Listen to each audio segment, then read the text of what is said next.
viewers, to the U.S. Director of National Intelligence, that's Tulsi Gabbard, who's on a visit to India, remember, for a formal meeting on security. She spoke at the Raisina dialogue. Listen in.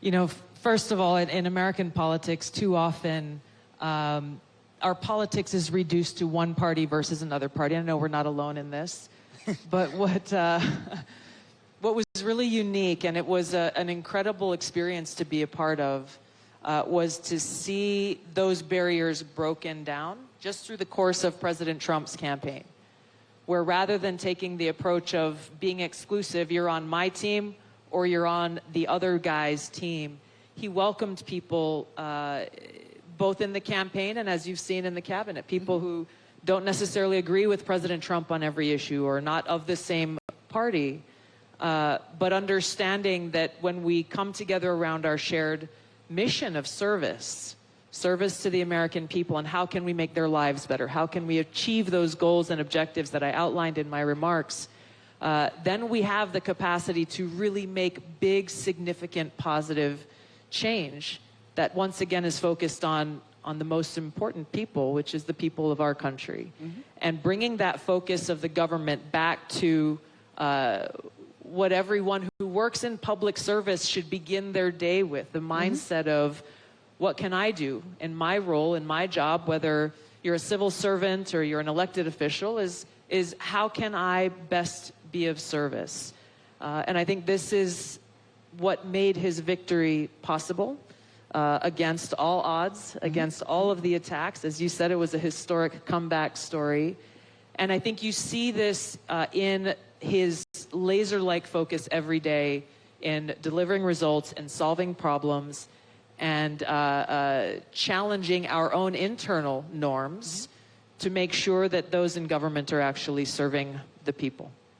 But there is certainly questions in some parts of the world that does it really mean it's an America going into its shell, the island America?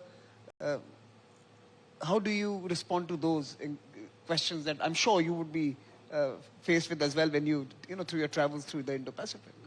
It just speaks to a lack of understanding that for us to have a president who is America first, who puts the interests of the American people first, should not at all be mistaken or concluded to be a president who doesn't understand the importance of the relationships with other countries and wherever possible to work together towards shared interests. So it's a common misconception, once again, that those who call for peace, as President Trump has, that somehow that is automatically equated to being, well, if you stand for peace, then you must be an isolationist. Nothing could be further from the truth. And that accusation actually speaks to a deeper misunderstanding or a wrong assumption, which is that the only way to engage with other countries must be through some form of conflict or warfare. So it's a positive thing for us in the United States, and I believe for President Trump's leadership in the world, to build those relationships and looking at other means of resolving conflict, and really truly being a president who wants his legacy to be one of being a peacemaker and a unifier. And how are your allies responding to this? As we kick off this day of critical and constructive dialogue. It's great for me to be back here in India. It's been too long, but it's always such a wonderful and warm experience knowing the rich history of this country and the vibrant democracy that really serves as the foundation for the special bond that has long existed between our two countries.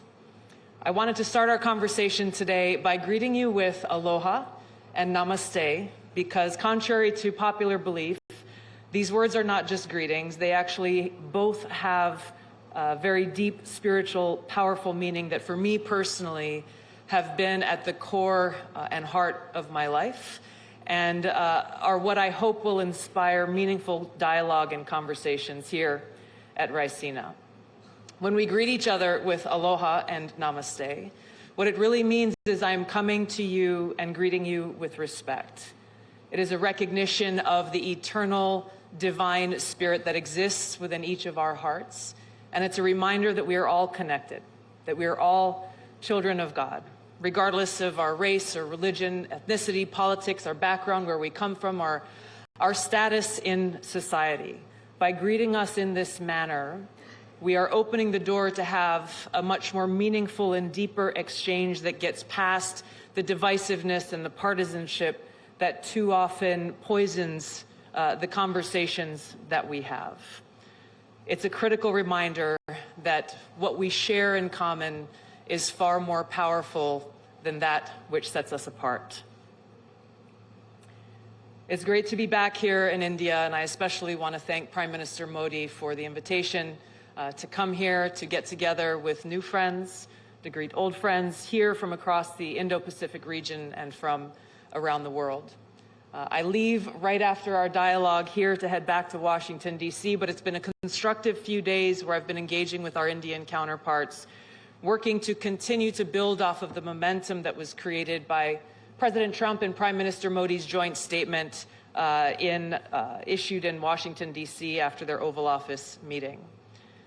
The partnership between our two countries has been strong for decades, and under the leadership of two great leaders and true great friends, President Trump and Prime Minister Modi, and rooted in our shared values of peace and freedom, security and prosperity, I'm confident that this partnership and friendship between our two nations and our leaders will continue to grow and strengthen. I'm grateful to be here with all of you because these gatherings are so important, because they give us the opportunity to come together.